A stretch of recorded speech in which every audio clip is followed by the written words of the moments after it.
제목 물과 물로. 창세기 1장 6절 하나님이 가라사대 물 가운데 궁창이 있어 물과 물로 나뉘게 하리라 하시고, 물이란 좋은 물이 있고 나쁜 물이 있습니다. 지방 사람들이 말하기를 저 사람은 서울 가서 한 1년 갔다 오더니 서울 물 들었어. 이쪽 사람은 한 6개월 부산 갔다 오더니 부산 물 들었어. 하는 말이 있듯이 물과 물로 하는 제목에 대한 말씀을 세밀히 증거해 드립니다. 창세기 1장 6절 상반절 하나님이 가라사대. 창조 2일입니다.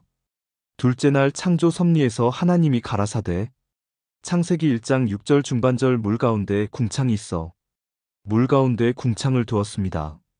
물 가운데라면 물 속에다 하늘을 두었다는 말입니다. 물이 둥그렇게 들어있는 것처럼 물 속에 잠겨 있다는 말씀이 아니고, 물 가운데란 물 위 즉 궁창 위에 물 3개가 있고 궁창 아래에 물 3개가 있다는 뜻입니다. 예를 들면 한강 및 바닥을 파면 물이 없지만 더 깊이 파면 땅속에 물줄기가 있지만, 사람 눈에 보이도록 흘러가는 냇물과 강물이 있고 눈에 보이지 않는 물은 땅속에 물이듯이 물이 두 줄기가 흐르고 있습니다. 이와 같이 궁창하면 하늘 위에 물이 있고 하늘 밑에 물이 있습니다. 상하의 물 사이에 하늘 즉 궁창을 만드셨습니다. 창세기 1장 6절 하반절 물과 물로 나뉘게 하리라 하시고, 물과 물로 나뉘어집니다. 백두산 봉에서 흐르는 천지못이 한쪽은 두만 강을 이루고 한쪽은 압록강을 이루고 있습니다. 그러면 똑같은 천지못에서 흐르는 물이지만 한쪽 물은 맑게 흐르고 한쪽 물은 흐리게 흐르고 있는 것입니다. 이삭의 아내 리브가의 복중에는 두 국민이, 두 민족이 있습니다. 창세기 25장 23절 여호와께서 그에게 이르시되 두 국민이 내 태중에 있구나. 두 민족이 내 복중에서부터 나누이리라. 이 족속이 저 족속보다 강하겠고 큰 자는 어린 자를 섬기리라 하셨더라. 그래서 둘이 태 속에서 서로 싸운다고 한 것처럼 이미 리브가의 복중에서 공산주의와 민주주의가 대립하고 있었습니다. 창세기 25장 22절 아이들이 그의 태 속에서 서로 싸우는지라 그가 가로되 이 같으면 내가 어찌할꼬 하고 가서 여호와께 묻자온대. 낳고 보니 맏 아들에서는 털이 숭숭한데 몸이 붓다고 해서 에돔이라고 했습니다. 에돔이란 붉음이란 뜻입니다. 공산주의를 의미합니다. 에서는 팥죽을 좋아하고 둘째는 에서의 발꿈치를 붙잡고 나왔다고 해서 야곱이라고 부르고 있습니다. 야곱은 털도 없고 매끈매끈하고 조용한 사람이므로 민주주의를 의미합니다. 창세기 25장 24절 그 해산 기한이 찬즉태에 쌍둥이가 있었는데, 25절 먼저 나온 자는 붉고 전신이 갓 옷 같아서 이름을 에서라 하였고, 26절 후에 나온 아우는 손으로 에서의 발꿈치를 잡았으므로 그 이름을 야곱이라 하였으며, 리브가가 그들을 낳을 때에 이삭이 60세였더라. 27절 그 아이들이 장성함에 에서는 익숙한 사냥꾼인 고로들 사람이 되고 야곱은 종용한 사람인 고로 장막에 거하니, 28절 이삭은 에서의 사냥한 고기를 좋아하므로 그를 사랑하고 리브가는 야곱을 사랑하였더라. 29절 야곱이 죽을 쑤었더니 에서가 들에서부터 돌아와서 심히 곤비하여 30절 야곱에게 이르되 내가 곤비하니 그 붉은 것을 나로 먹게 하라 한지라. 그러므로 에서의 별명은 에돔이더라. 이미 리브가 복중에서 두 국민, 두 족속이 나타나고 있었습니다. 그것이 시발점이 되었습니다. 정치적으로 두 사상이 나타나는가 하면 종교적으로도 둘이 나타납니다. 아브라함의 아들 이스마엘은 육신의 계통 즉 육적인 유형 계통의 사람이고, 사라의 몸에서 태어난 이삭은 영적 신령의 계통입니다. 이스라엘에서도 유형 계통과 신령 계통이 흐르고 있습니다. 로마서 9장 6절 또한 하나님의 말씀이 폐하여진 것 같지 않도다. 이스라엘에게서 난 그들이 다 이스라엘이 아니오. 7절 또한 아브라함의 씨가 다 그 자녀가 아니라 오직 이삭으로부터 난 자라야 내 씨라 칭하리라 하셨으니, 8절 곧 육신의 자녀가 하나님의 자녀가 아니라 오직 약속의 자녀가 씨로 여기심을 받느니라. 오늘날 한국에서는 크게 구교와 신교 두 계통으로 나뉘어져 흐르고 있고, 신교에서도 여러 교파가 다 물줄기입니다. 같은 교단에 속해 있으면서도 목사님에 따라서 신령한 교회가 있고, 정치적으로 하는 교회가 있고, 교리를 지키는 교회가 있고, 또 유형적으로 하는 교회가 있습니다. 그런 것을 가리켜서 좀 더 신령적으로 천례 음성의 메시지인 성경 말씀을 잘 전하는 교회라면 이것은 윗물 세계의 교회요. 세상식으로 돈만 알고 세상 정욕적으로 가르치는 교회가 있다고 하면 바로 하늘 아래 물이라고 하는 것입니다.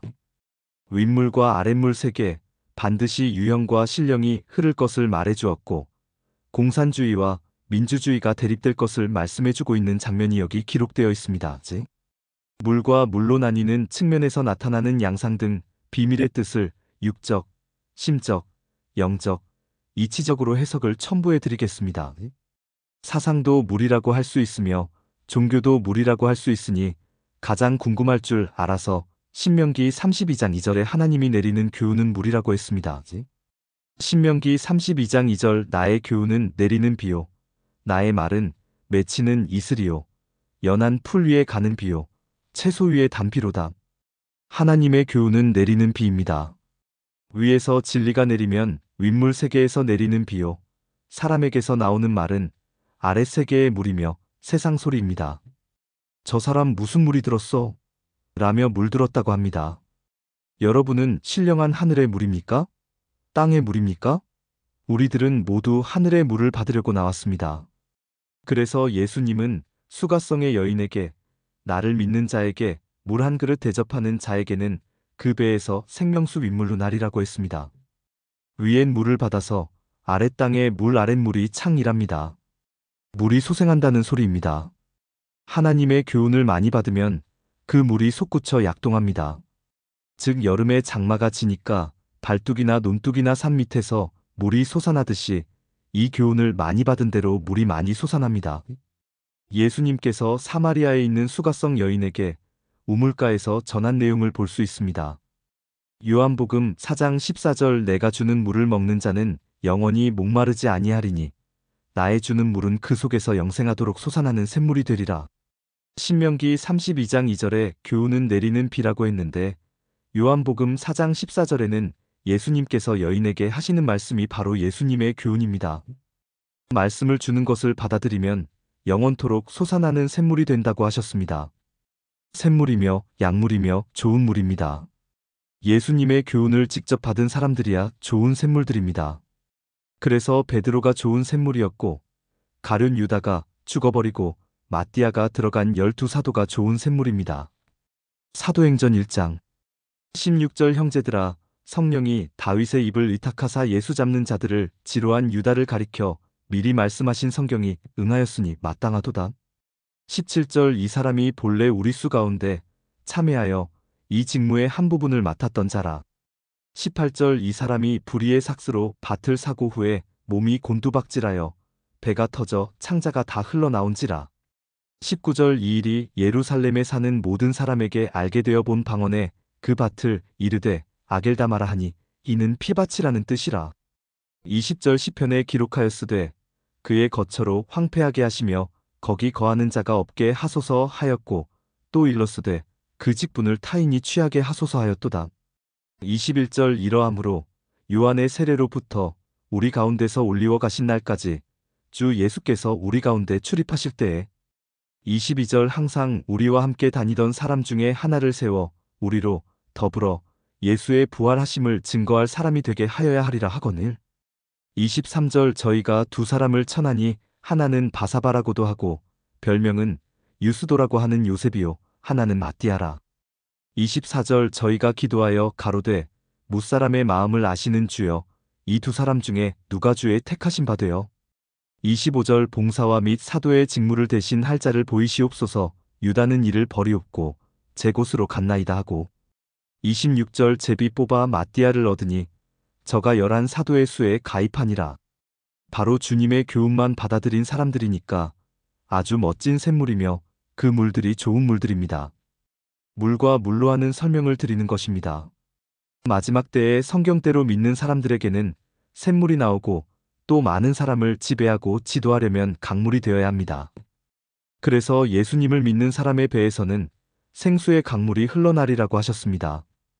요한복음 7장 38절 나를 믿는 자는 성경의 이름과 같이 그 배에서 생수의 강이 흘러나리라 하시니 39절 이는 그를 믿는 자의 받을 성령을 가리켜 말씀하신 것이라. 예수께서 아직 영광을 받지 못하신 고로 성령이 아직 저희에게 계시지 아니하시더라. 생수는 성령을 가리켜 말씀하신 것입니다. 성령은 물인 것입니다. 그래서 예수님을 진실하게 믿는 분들의 배에서는 생수의 강물이 흘러납니다. 입만 열면 몇 십리, 몇 백리, 몇 천리, 몇 만리라도 시원하도록 성령이 터져 나오게 됩니다. 할렐루야! 찬송 내게 강물 같은 성령, 내게 강물 같은 성령. 내게 강물 같은 성령 넘치네. 할렐루야! 내게 강물 같은 성령, 내게 강물 같은 성령. 내게 강물 같은 성령 넘치네.